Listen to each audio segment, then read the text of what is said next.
Hello students, आज के इस वीडियो में हम लोग बात करने जा रहे हैं किरचॉफ्स लॉ के बारे में। किरचॉफ्स फर्स्ट लॉ और किरचॉफ्स सेकंड लॉ। चलिए देखते हैं।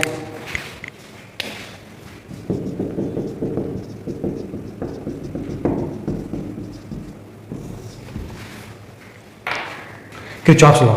किरचॉफ एक साइंटिस्ट थे जिन्होंने हमें कॉम्प्लेक्स सर्किट के अंदर करंट और वोल्टेज को किस तरह से फाइंड करना है उसका तरीका बताया। सिंपल इलेक्ट्रिकल सर्किट में हम लोग ओम्स लॉ को अप्लाई करके करंट और वोल्टेज का वैल्यू फाइंड कर लेते हैं, बट कॉम्प्लिकेटेड सर्किट या कॉम्प्लेक्स सर्किट में जहां पर एक से ज़्यादा रजिस्टर्स लगे हों, एक से ज़्यादा बैटरी का सोर्स लगा हो, तो वहां पर किस तरह से करंट और वोल्टेज का वैल्यू फाइंड करना है वो हम लोग किरचॉफ्स लॉ की मदद से सीखते हैं। तो पहले इसके बारे में देखते हैं। In simple electrical circuit current and voltage, in simple electrical circuit current and voltage, ठीक है। V मतलब voltage current I can be found easily, can be found by using Ohm's law, can be determined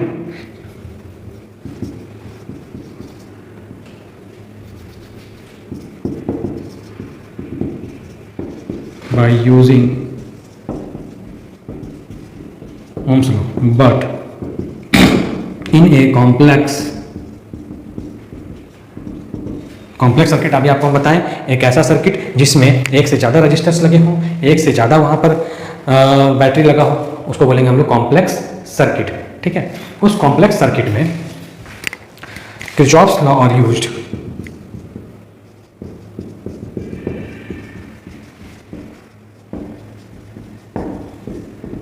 find the current and voltage, ठीक है। कब, कहां पर? In different parts of the circuit, in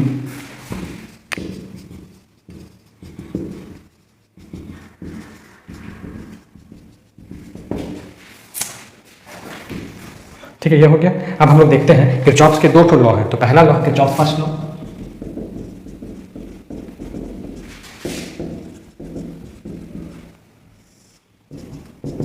Kirchhoff first law को हम लोग और अलग अलग नामों से जानते हैं। एग्जाम में पूछा जाता है, कभी कभी किरचॉफ फर्स्ट लॉ नहीं बोला जाएगा, आपको बोला जाएगा पॉइंट रूल। तो आप समझना होगा कि ये किरचॉफ फर्स्ट लॉ के बारे में बोल रहा है, पॉइंट रूल। इसको हम लोग जंक्शन रूल भी बोलते हैं। पॉइंट हो गया, जंक्शन हो गया, और किरचॉफ्स करंट लॉ भी बोलते हैं क्योंकि इसमें हम लोग करंट का समेशन करते हैं। और किरचॉफ्स करंट लॉ, शॉर्ट में इसको बोलते हैं KCL, Kirchhoff's current law. Second वाला जो होगा Kirchhoff's voltage law, KVL short में बोलते हैं। तो शॉर्ट वाला फॉर्म भी आप ध्यान में रखेंगे तो अच्छा रहेगा। अब ये क्या बोलता है, आइए इसके बारे में लिखते हैं। एक क्लोज सर्किट में किरचॉफ्स करंट लॉ के अकॉर्डिंग क्या है, एक क्लोज सर्किट में अलजेब्रिक सम, करंट का जो अलजेब्रिक सम होगा वो किसी जब जंक्शन में मिलता है तो अलजेब्रिक सम वहाँ पर कितने के बराबर होगा, 0 के बराबर होगा। यानी उस जंक्शन से जितना करंट इंटर हो रहा है उतना ही करंट बाहर भी निकल रहा है, यानी incoming current is equal to हो जाएगा आउटगोइंग करंट का। ये भी हम लोग बोल सकते हैं। इसको लिखते हैं हम लोग।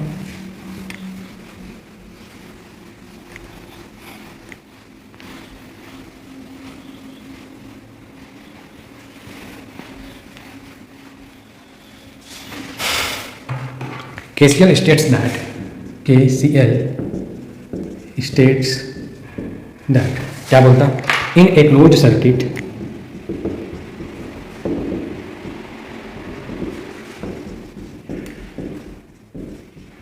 algebraic sum of electric currents meeting at a junction of electric current meeting at a junction is equal to 0। ये हो गया आपका स्टेटमेंट। कहने का मतलब दैट इज समेशन ऑफ आई हमेशा कितने के बराबर होना चाहिए, 0 के बराबर होना चाहिए। और दूसरा, ये तो आपको बताइए अलग अलग नाम है, ये बहुत बार एग्जाम में पूछा गया है, नाम को आप ध्यान से देखिएगा, कोई भी नाम रहेगा समझ जाना एक ही चीज़ है। दूसरा इसका इंपॉर्टेंट फैक्ट ये है कि जो किरचॉफ फर्स्ट लॉ है यानी KCL is based on the law of conservation of charge, ये बहुत ही इंपॉर्टेंट लाइन है और इससे ऑब्जेक्टिव क्वेश्चन बहुत ही बार एग्जाम में पूछा जाता है। क्वेश्चन रहता है कि Kirchhoff's law is based on conservation of, फिर आपको 4 ऑप्शन दिए जाएंगे, सही ऑप्शन पर टिक लगाना होगा। सही ऑप्शन क्या है? चार्ज। कंजर्वेशन ऑफ चार्ज आप लोग इलेक्ट्रोस्टैटिक में पढ़ चुके हैं। According to conservation of charge कि किसी आइसोलेटेड बॉडी का जो टोटल चार्ज होता है वो रिमेन्स कांस्टेंट होता है। ठीक है, वही है कंजर्वेशन ऑफ चार्ज। अब इसका साइन कन्वेंशन हम लोग देख लेते हैं। साइन कन्वेंशन मतलब चिन्ह परिपाटी, किस तरह से हम लोग को साइन इसमें लेना है, कैसे हम लोग इसमें सम करेंगे करंट का।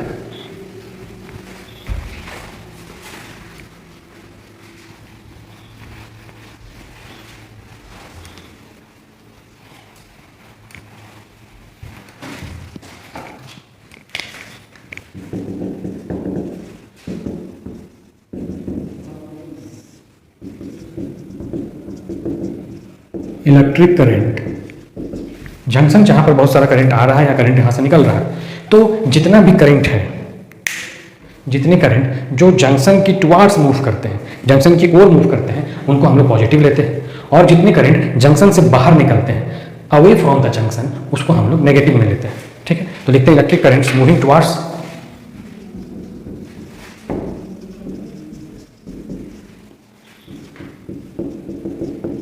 जंक्शन की ओर आर टेकन एज पॉजिटिव।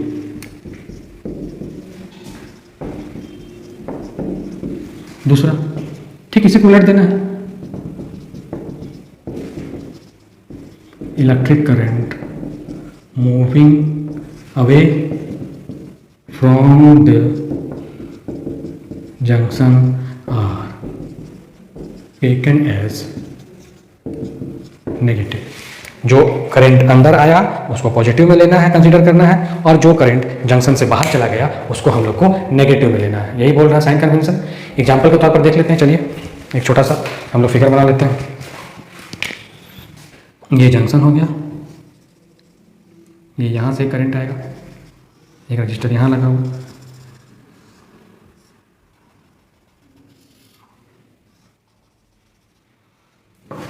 इस तरह से हम लोग जंक्शन बना दिया। अब इसमें हम लोग करंट मान लेते हैं इसको R1, I1, R2, R3, R4, R5, 4 registers लगे हुए हैं और 4 तरह का करंट है। I2, I3, देखिए I4 बाहर जा रहा है और I5 भी बाहर जा रहा है। साइन को देखिए, I1 अंदर की ओर, I2 अंदर की ओर, I3 अंदर की ओर, I4 बाहर, I5 भी बाहर। तो हम लोग कैसे लिखेंगे? अकॉर्डिंग टू पहला लॉ KCL, जो करंट अंदर की ओर आ रहा है क्या बोल रहा है? Moving towards the junction taken as positive. तो अंदर की ओर आने वाला करंट है कौन? I1 plus I2 plus I3, और जो करंट जंक्शन से बाहर की ओर जा रहा है कौन है? I4 I5। तो हो जाएगा माइनस I4 माइनस I5। इसका सम कितना के बराबर होना चाहिए? 0 के बराबर होना चाहिए। ये चीज़ हमें लिखा है अभी कि टोटल इनकमिंग करंट जो होगा वो टोटल आउटगोइंग करंट के बराबर हो जाएगा। उसको हम लोग बाहर ले जाइए तो इसको लिख सकते हैं I1 I2 I3 बराबर I4 I5, मतलब टोटल इनकमिंग करंट बराबर होगा टोटल आउटगोइंग करंट के। ये हो गया इनकमिंग बराबर टोटल आउटगोइंग। तो ये हो गया किरचॉफ्स फर्स्ट लॉ। अब हम लोग चलते हैं किरचॉफ्स सेकंड लॉ की ओर।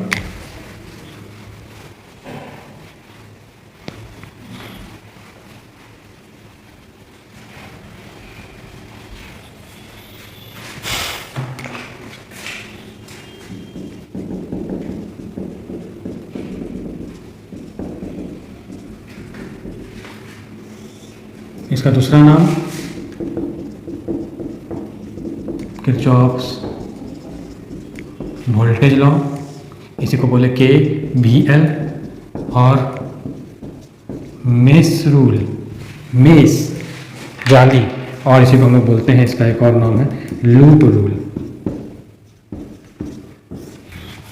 या लूप लॉ भी बोलते हैं कहीं कहीं। तो ये 4 नाम हो गया। जैसे 4 नाम पहला लॉ का बताएं, यहाँ भी आपको हम 4 नाम बता दिए। अब हम लोग चलते हैं कि ये क्या बोलता है। पहला लॉ में क्या बोला कि टोटल करंट का सम कर रहे हैं हम लोग, लेकिन इसमें क्या है? Algebraic sum of all potential difference and EMF, उन दोनों का सम इक्वल टू 0 हो जाएगा। सो लिख लेते हैं।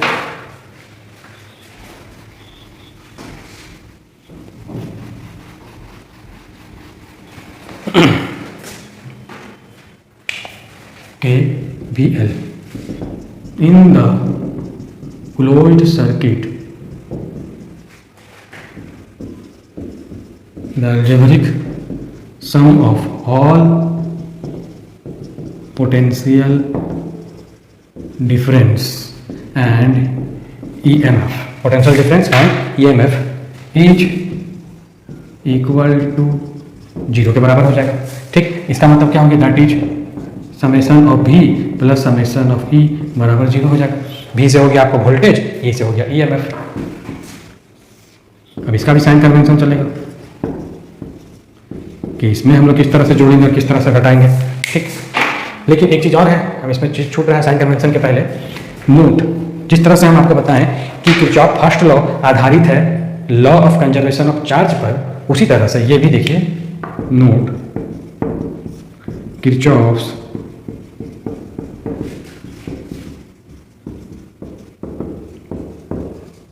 Based on law of conservation of energy, ये आप याद रखिएगा। किरचॉफ सेकेंड लॉ जो है वो किस पर आधारित है, law of conservation of energy. आप इसको बहुत पहले से पढ़ते आ रहे हैं कि energy can neither be created nor be destroyed, it can transform one form to another form, वही है law of conservation of energy. Objective में आता है, क्वेश्चन ध्यान से पढ़िएगा कि कौन सा लॉ के बारे में पूछ रहा है। अगर फर्स्ट लॉ पूछेगा तो law of conservation of charge पर आधारित है, और अगर सेकेंड लॉ पूछेगा तो law of conservation of energy पर आधारित है। इसका साइन कन्वेंशन देखते हैं।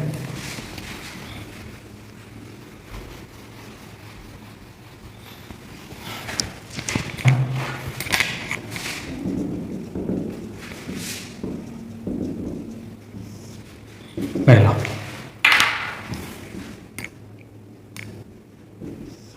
प्लस टर्मिनल और ये माइनस टर्मिनल, यही होता है। ए और बी इधर से चलेंगे तो माइनस ई को लेंगे, यानी EMF जो रहेगा उसमें हम लोग माइनस का साइन लगाना है। इधर से हम लोग जा रहे हैं, यानी कहाँ से कहाँ जा रहे हैं, हम लोग प्लस टू माइनस जा रहे हैं, प्लस टू माइनस जा रहे हैं, यानी हायर टू लोअर जा रहे हैं। यानी यहाँ पर क्या हो रहा है, पोटेंशियल ड्रॉप की स्थिति बन रही है। पोटेंशियल ड्रॉप की स्थिति बन रही है, मतलब पोटेंशियल क्या हो रहा है, कम हो रहा है। अब ठीक इसको उलट दीजिए, साइन कन्वेंशन चेंज हो जाएगा। देखिए,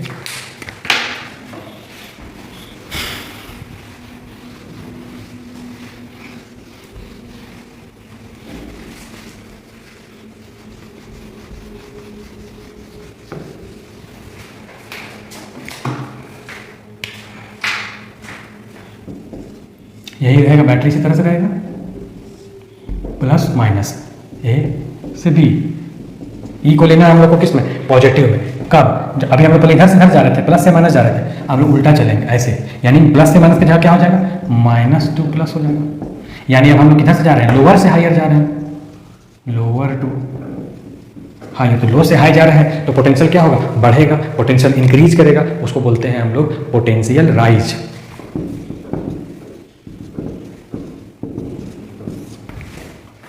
पोटेंशियल ये हो गया राइज। ठीक है, अब एक छोटा सा एग्जांपल हम लेने जा रहे हैं। एग्जांपल एक सर्किट का बनाते हैं, इलेक्ट्रिकल सर्किट, उसमें अलग अलग रजिस्टर्स लगे हैं, तो देखना है किस तरह से हम लोग उसमें KVL यानी किरचॉफ्स वोल्टेज लॉ को अप्लाई करेंगे। चलिए पहले हम लोग सर्किट बना लेते हैं।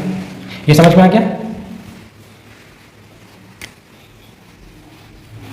हायर से लोअर चलेंगे तो हम लोग को किस में लेना है, माइनस ई में, और अगर लोअर से हायर जाएंगे तो EMF को किस में लेना है, प्लस में लेना है।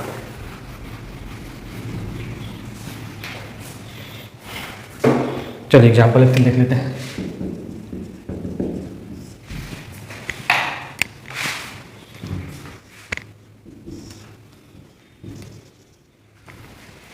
इस तरह से यहाँ यहाँ पर फिर एक रजिस्टर लगा हुआ है, फिर देखिएगा आपको रजिस्टर यहाँ लगा हुआ है। पहला लूप हो गया, अब दूसरा लूप में आइए। इस तरह से फिर यहाँ पर एक बैटरी लगा हुआ,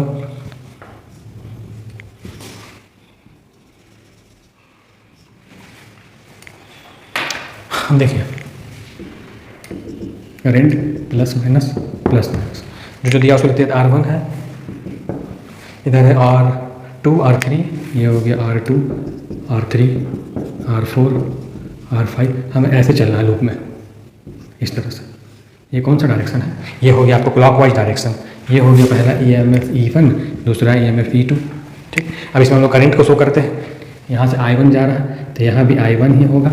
ठीक, यहाँ पर इस लूप में पहुँचा, नाम दे देते हैं इसका A B C D E F, इस तरह से नाम दे दिए। I1, इधर से करंट जा रहा है आपको I2, तो यहाँ से I2, यहाँ से I1, तो यहाँ पर करंट कितना होगा, यहाँ पर करंट हो जाएगा I1 प्लस I2, दोनों को जोड़ के हो जाएगा करंट। फिर यहाँ पर करंट हो जाएगा I1, यहाँ पर करंट हो जाएगा अपना I2, यही है। इधर भी करंट हो जाएगा आपको I2, क्योंकि यही I2 करंट जा रहा है, I2 करंट आ रहा है।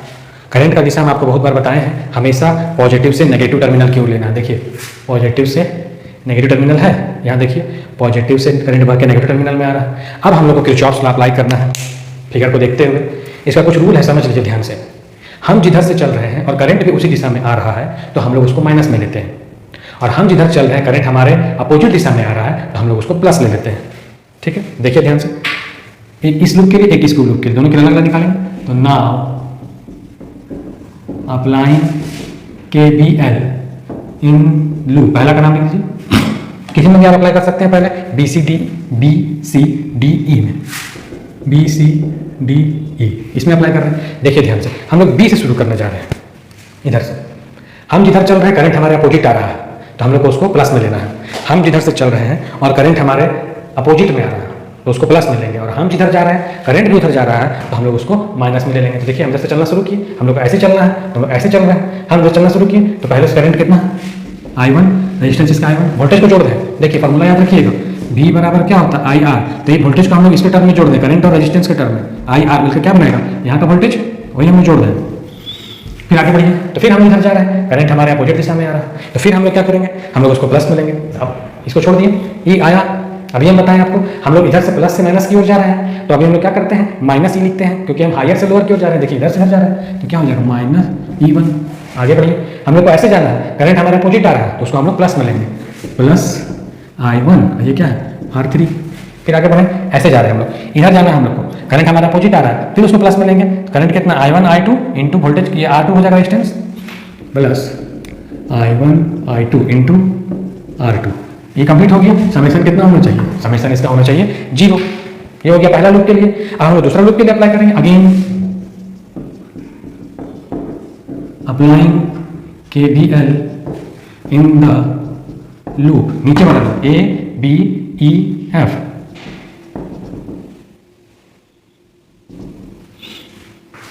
फिर यहां से चलना है, हम क्या बोले, हम जिधर जा रहे हैं करंट भी उधर जा रहा है तो माइनस में लेंगे, और हम जिधर जा रहे हैं करंट हमारे अपोजिट में आ रहा है तो हम उसको प्लस में लेंगे। तो यहाँ से अगर शुरू कर रहे हैं, देखिए यहाँ से यहाँ से शुरू कर रहे हैं, यहाँ से चलना शुरू किए तो हम इधर जा रहे हैं, करंट में हमारे साथ ही चल रहा है तो उसको किस में लेंगे, हम लोग माइनस में लेंगे। तो लिखिए -I2, रेजिस्टेंस कितना R4। फिर आगे बढ़े, फिर देखिए हम लोग इधर जा रहे हैं, करंट भी उधर जा रहा है तो इसको माइनस में लेना पड़ेगा, -I1 I2, रेजिस्टेंस कितना है इसका R2। फिर आगे बढ़े, फिर वही बात है, हम लोग इधर जा रहे हैं, करंट भी इधर जा रहा है, साथ में डायरेक्शन सेम हो रहा है, माइनस में लेंगे, -I2 R5। नीचे आइए, अब देखिए हम लोग पहले इधर जा रहे थे तो माइनस में लिए थे, अब हम लोग उसका उल्टा जा रहे हैं तो प्लस में लेंगे। तो ये हो जाएगा आपको प्लस E2 बराबर कितना हो जाएगा, बराबर 0 हो जाएगा। देखिए ध्यान से, अब हम लोग क्या करेंगे, माइनस को कॉमन ले सकते हैं तो माइनस कॉमन हटा देंगे, प्लस में जाएगा, ये भी प्लस में, ये भी प्लस में, ये माइनस में हो जाएगा, बराबर 0। तो एक इक्वेशन आपका ये आ गया, एक इक्वेशन ये आ गया। अब इस तरह के दोनों इक्वेशन को हम लोग सॉल्व करके फाइनल रिजल्ट प्राप्त कर सकते हैं। ठीक, तो ये हो गया एप्लीकेशन, एक एग्जांपल छोटा सा किरचॉफ्स सेकंड लॉ यानी किरचॉफ्स वोल्टेज लॉ का, जहां पर हम लोगों ने किसका समेशन किया, हम लोगों ने वोल्टेज का समेशन किया और EMF का समेशन किया, और लॉ के अनुसार वो कितने के बराबर होना चाहिए, वो 0 के बराबर होना चाहिए। ठीक है, तो आज का वीडियो हम लोग यहीं समाप्त करेंगे। नेक्स्ट वीडियो में हम लोग किरचॉफ्स लॉ पर आधारित इसका प्रैक्टिकल एप्लीकेशन व्हीटस्टोन ब्रिज के बारे में डिस्कशन करेंगे। Thank you.